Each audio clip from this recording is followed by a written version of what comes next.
রহমতপুর গ্রামে আজ উৎসবের আমেজ দেখা দিয়েছে। পুরো গ্রামের মানুষের মনে আজ অনেক আনন্দ, কারণ আরেকটু পরেই শুরু হবে ব্যাঙের বিয়ে। ব্যাঙের বিয়ের পিছনে বিশেষ একটা কারণ রয়েছে। কারণটি হলো দু একদিন আগের ঘটনা। ঝকঝকে দুপুরের রোদ্রের মধ্যে সামিয়া স্কুল থেকে কাঁধে ব্যাগ নিয়ে বাড়ি ফিরছিল। রাস্তার ধারে একটি গাছের নিচে মৌটুসির মা ঝাড়ু আর পাতার বস্তা নিয়ে বসে আছে। সামিয়া হেঁটে হেঁটে বাড়ির দিকে যাচ্ছিল। হঠাৎ সামিয়া মাথা ঘুরে মাটিতে পড়ে যায়। মৌটুসির মা সামিয়া পড়ে যেতে দেখে দৌড়ে তার কাছে ছুটে আসে আর আশেপাশের মানুষকে ডাকাডাকি শুরু করে।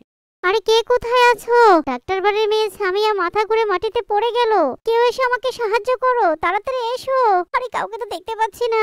আরে কেউ কে আছো আশেপাশে? এদিকে একটু এসো।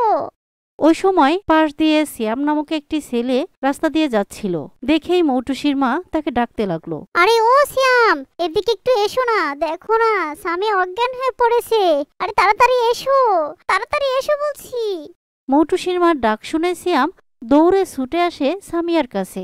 আসসালামু আলাইকুম আন্টি। সামিয়ার কি হয়েছে আর আমি আপনাকে কিভাবে সাহায্য করতে পারি? বাবা সিয়াম, তুমি তাড়াতাড়ি যাও, সামিয়ার মাকে ডেকে নিয়ে আসো। সামিয়া যে অজ্ঞান হয়ে পড়ে গেছে। ও আল্লাহ, ও তো গরমে মাথা ঘুরে পড়ে গেছে। আচ্ছা আচ্ছা, আমি এখনই যাচ্ছি আন্টি। আরে কথা না বলে তাড়াতাড়ি যাও বাবা।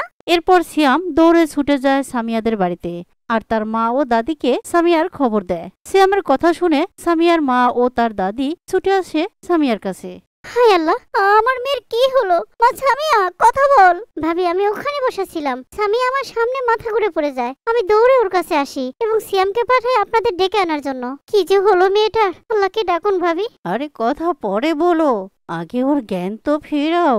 এই বলে সামিয়ার দাদি সামিয়ার মুখে পানি ছিটাতে লাগলো। কিছুক্ষণ পর সামিয়ার জ্ঞান ফিরে আসলো। গরমের কারণে সামিয়া মাথা ঘুরে পড়ে যায়। আপনাকে অনেক ধন্যবাদ ভাবি, আমার মেয়েকে বাঁচানোর জন্য। আপনি না দেখলে কি যে হতো মেয়েটার। আল্লাহর কাছে হাজার হাজার শুকরিয়া যে আপনি সময় মতো দেখেছেন আর আমাদের খবর দিয়েছেন। সবই আল্লাহ পাকের ইচ্ছা ভাবি। তাছাড়া এটা তো আমাদের কর্তব্য। কেউ বিপদে পড়লে তার পাশে ছুটে আসা প্রতিটি মানুষেরই যে কর্তব্য ভাবি। এরপর সামিয়ার মা ও তার দাদি সামিয়াকে তাদের বাড়িতে নিয়ে যায়। এদিকে সাকিব ও আজিজ দুই বন্ধু মিলে গ্রামের ওই পাড়া যাচ্ছে করিম চাচার আমবাগানে কাঁচা আম খেতে। তারা ক্ষেতের আল দিয়ে হেঁটে হেঁটে যাচ্ছিল। একটু দূরে যেতেই দেখলো কে যেন জমির আলের মধ্যে উপর হয়ে পড়ে আছে। সাকিব ও আজিজ দৌড়ে ছুটে গেল সেখানে গিয়ে তাদের চোখ কপালে উঠে যায়। তারা দেখলো এ তো আর কেউ নয়, এ তো তাদের গ্রামেরই মকবুল বুড়ো। আজিজ, দাদা কি বেঁচে আছে রে? একটু দেখ দেখি। সাকিব, মনে হয় বেঁচে নেই। নিঃশ্বাসের তো কোনো খোঁজ পাওয়া যাচ্ছে না। আহারে, কখন যে এভাবে পড়েছিল কেউ টেরই পায়নি। যে গরম পড়েছে, আল্লাহ তুমি রহম করো। সাকিব, তাড়াতাড়ি চল, দাদাকে হাসপাতালে নিয়ে যাই। বলে তারা দুজন মকবুল বুড়োকে হাসপাতালে নিয়ে গেল। হাসপাতালে ডাক্তার তাকে দেখে মৃত ঘোষণা করলো। এদিকে আবার গ্রামের রাস্তার ধারে একটি সরকারি টিউবওয়েল ছিল। গ্রামের সকলেই সেখান থেকে পানি পান করত। প্রচন্ড রৌদ্রের কারণে গ্রামের সকলেই এই টিউবওয়েল থেকে পানি নিতে ভিড় জমাতো। এমন সময় গ্রামের বৃদ্ধ মহিলা টুলুর মা এসেছে টিউবওয়েলে পানি নিতে, কিন্তু মহিলাটি যতই টিউবওয়েল চাপাচ্ছে টিউবওয়েল দিয়ে পানি বের হচ্ছে না। বৃদ্ধ মহিলাটি হতাশ হয়ে বললেন, উফ, আর কতদিন এভাবে কষ্ট করব? ওতে পানি নেই, টিউবওয়েলেও পানি শুকিয়ে গেছে, জমিতে শস্যগুলো পুড়ে ছাই হয়ে যাচ্ছে, মানুষ তো বাঁচবে না।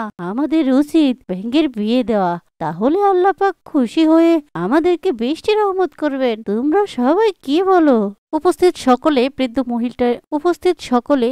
মহিলাটির কথা শুনে হ্যাঁ হ্যাঁ বলে উঠল। হ্যাঁ হ্যাঁ হ্যাঁ বুড়িমা, তাই করো তাই করো। তাহলে আর দেরি কিসের? কালকে আয়োজন করা হোক। হ্যাঁ হ্যাঁ, তাই হোক। কালই ব্যাঙের বিয়ে দেওয়া হবে। এই হলো ব্যাঙের বিয়ের কারণ। এরপর বুড়িমার কথা মতো মফিজ দুটো ব্যাঙ ধরে নিয়ে আসে আর বুড়িমাকে বলে, চাচি, এই নাও, ব্যাংক ধরে এনেছি, এবার এদের বিয়ের আয়োজন করো। আরে তোরা কে কোথায় আসিস? তাড়াতাড়ি আয়, হলুদ বাটা জামা কাপড় নিয়ে তাড়াতাড়ি চলে আয়, আর অনেক কাজ বাকি আছে যে। বুড়ির কথা মতো তামান্না হলুদ বাটা আর ব্যাংকে পরানোর জন্য 2 টুকরো কাপড় নিয়ে এসলো। অনেক যত্ন করে বৃদ্ধ মহিলা এবং আয়েশা বেগম সহ আরো কয়েকজন মিলে ব্যাংকে গোসল করিয়ে কাপড় পরালো। আরে কাদের, ওই গেলে এদিকে আয়, তাড়াতাড়ি ব্যাংক দুটো তোর মাথায় নে, তারপর সবার বাড়িতে যাবি, সবার থেকে চাল ডাল এগুলো নিয়ে আসবি। সবাই দিবে, কারণ বৃষ্টির জন্য তো সবাই অপেক্ষা করছে, তাই না? বুড়িমা, তুমি তো ঠিকই কইছো। এত রৌদ্রের গরমে আমরা সবাই অতিষ্ঠ। দাও দাও, তাড়াতাড়ি আমার মাথার উপরে ব্যাঙ দুটো তুলে দাও। আর আয়, তোরা আমার পিছনে পিছনে চলে আয়। এরপর কাদের ব্যাঙ দুটো মাথায় নিয়ে আরো কয়েকজন সাথে করে গ্রামের প্রত্যেক বাড়িতে ঘুরে ঘুরে চাল, ডাল, তেল, পেঁয়াজ, রসুন যে যা পারে তাদের কাছ থেকে কুড়াতে লাগলো। আরে দেন দেন, আমার মাথায় পানি ঢেলে দেন, আর চাল, ডাল, মুরগি, ডিম যা পারেন দিয়ে দেন, তাড়াতাড়ি দেন। এই নিন ভাই, আমি 1 কেজি চাউল দিলাম। আরে দেন দেন, আমার মাথায় পানি ঢেলে দেন, আর চাল, ডাল, মুরগি, ডিম যা পারেন দিয়ে দেন, তাড়াতাড়ি দেন। এই নিন ভাই, আমি কিছু ডাউল দিলাম। এই নিন ভাই, আমি কিছু পেঁয়াজ আর রসুন দিলাম। এই নিন ভাই, আমার ঘরে তেমন কিছু নেই, আমি কিছু কাঁচামরিচ দিলাম। আরে কাদের ভাই, আমি আর কি দেব? আমি বরং এই লাকড়িগুলো দিলাম। সবাইকে খিচুড়ি রান্না করে খাওয়াতে অনেক লাকড়িও তো লাগবে, তাই না? আরে ভাই দিন দিন, যে যা পারছে তাই দিচ্ছে, এতে কোনো সমস্যা নেই। কাজটি তো আমাদের গ্রামের সবার মঙ্গলের জন্যই করা হচ্ছে। এভাবে বাড়ি বাড়ি চাল ডাল কুড়াচ্ছিল আর সকলেই গেয়ে গেয়ে বেড়াচ্ছিল, আল্লাহ মেঘ দে পানি দে, মেঘ দে পানি দে। যেতে যেতে এবার কাদের তার দলবল নিয়ে আব্দুল্লাহদের বাড়িতে গেল। আব্দুল্লাহ একজন বড় আলেম। আব্দুল্লাহ আজ ঢাকা থেকে বাড়িতে এসেছে, তাই সে এসবের কিছুই জানতো না। সবাই যখন আব্দুল্লাহদের বাড়িতে এসে কান্নাকাটি শুরু করে, তখন আব্দুল্লাহ দৌড়ে আসে দেখার জন্য। এদিকে আব্দুল্লাহর মাও তখন তাদের জন্য চাল নিয়ে আসে। আব্দুল্লাহ এসব দেখে বলল, কি হচ্ছে এসব? এদের এই অবস্থা কেন? আর কাদের, তোমার মাথায় ব্যাঙ কেন? কি করছো তুমি? আব্দুল্লাহ ভাই, চারিদিকে দেখছেন না কেমন খরা পড়েছে? এই জন্য ব্যাঙের বিয়ে দিচ্ছি, যেন তাড়াতাড়ি বৃষ্টি হয়। হায় আল্লাহ, কি বলছো এসব তুমি? নাউজুবিল্লাহ নাউজুবিল্লাহ নাউজুবিল্লাহ। বৃষ্টির সাথে ব্যাঙের কি সম্পর্ক? তাড়াতাড়ি ব্যাঙ দুটো তোমার মাথা থেকে নামাও তো। তোমরা সবাই তো শিরক করছো। আব্দুল্লাহ ভাই, তুমি এসবের কিছু বুঝবো না। হ্যাঁ, দুটো ব্যাঙকে বিয়ে দিলে বৃষ্টি হবে, ব্যাঙ দুটো খুশি হয়ে বৃষ্টি দেবে। এখানে শিরকের কিছু নেই।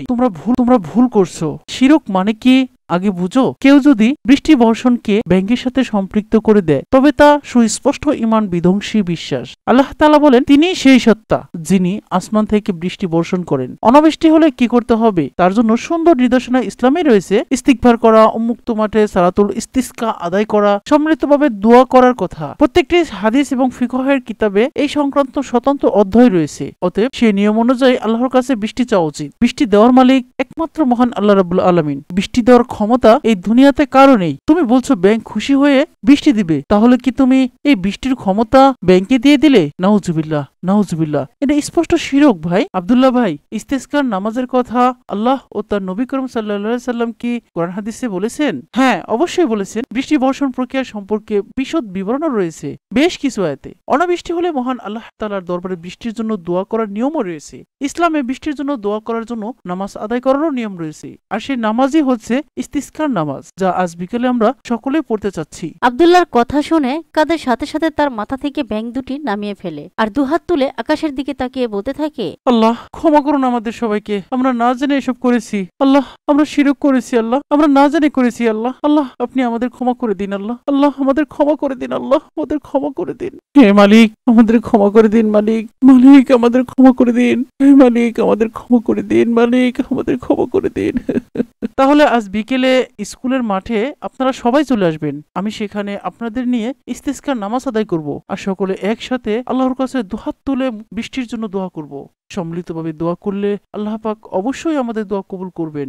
আর শিরকের শাস্তি খুবই ভয়ানক। আল্লাহ পাক শিরককারীকে কখনো ক্ষমা করবেন না। আপনারা সবাই শুনুন, আমার কথা মনোযোগ দিয়ে শুনুন। আল্লাহ ছাড়া আর কেউ বৃষ্টি দিতে পারবেন না। কোনো কিছুকে তার সমতুল্য মনে করা শিরক। বৃষ্টির জন্য ব্যাঙের বিয়ে না দিয়ে চলুন আজ বিকেলে আমরা সবাই ইস্তেসকার নামাজ আদায় করে আল্লাহর কাছে বৃষ্টি চেয়ে দোয়া করি। আল্লাহ নিশ্চয়ই আমাদের দোয়া কবুল করবেন। সম্মিলিতভাবে দোয়া করলে আল্লাহ খুব পছন্দ। এরপর বিকেল বেলা সবাই একসাথে স্কুলের মাঠে একত্রিত হয়ে ইস্তিসকার নামাজ আদায় করলেন আর সম্মিলিতভাবে আকাশের দিকে হাত তুলে আল্লাহর কাছে বৃষ্টির জন্য দোয়া করতে লাগলেন। হে মালিক, আকাশের নিচে জমিনের উপরে আমাদের চাইতে মহাপাপী আর নেই। আমরা পাপী, পাপীর ঘরে পাপী।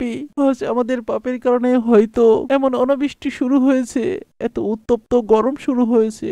হে মালিক, আপনি আমাদের মাফ করুন, আমাদের মাফ করুন মালিক। আমাদেরকে আপনি রহমত করুন, আমাদেরকে রহমতের বৃষ্টি দান করুন। হে মালিক, আমরা ভুল করেছি মালিক, আমাদের মাফ করুন। দয়া করে আমাদের রহমতের বৃষ্টি দান করুন, রহমতের বৃষ্টি দান করুন। আমিন। এভাবে সকলে বৃষ্টির জন্য কান্নাকাটি করে আল্লাহর কাছে দোয়া করে যার যার ঘরে ফিরে যায়। আর সেদিন রাতেই শুরু হয় ঢাকঢোল বাজিয়ে প্রচুর বৃষ্টি। ঝুমঝুম বৃষ্টির শব্দে যেন গ্রামের লতা পাতা সবকিছু আনন্দে হেসে উঠেছে। সম্মানিত দর্শক, গল্পটি ভালো লাগলে অবশ্যই একটি লাইক করুন এবং কমেন্টে আপনাদের মতামত জানান। আর এরকম সুন্দর সুন্দর ইসলামিক গল্প আরও পেতে আমাদের সাথেই থাকুন। আমরা অতি শীঘ্রই আরও একটি নতুন ইসলামিক গল্প নিয়ে আপনাদের সামনে হাজির হব ইনশাল্লাহ। আল্লাহ পাক আমাদের সকলকে সুস্থ রাখুন, ভালো রাখুন, ঈমান এবং নামাজের সাথে রাখুন। আল্লাহ হাফেজ।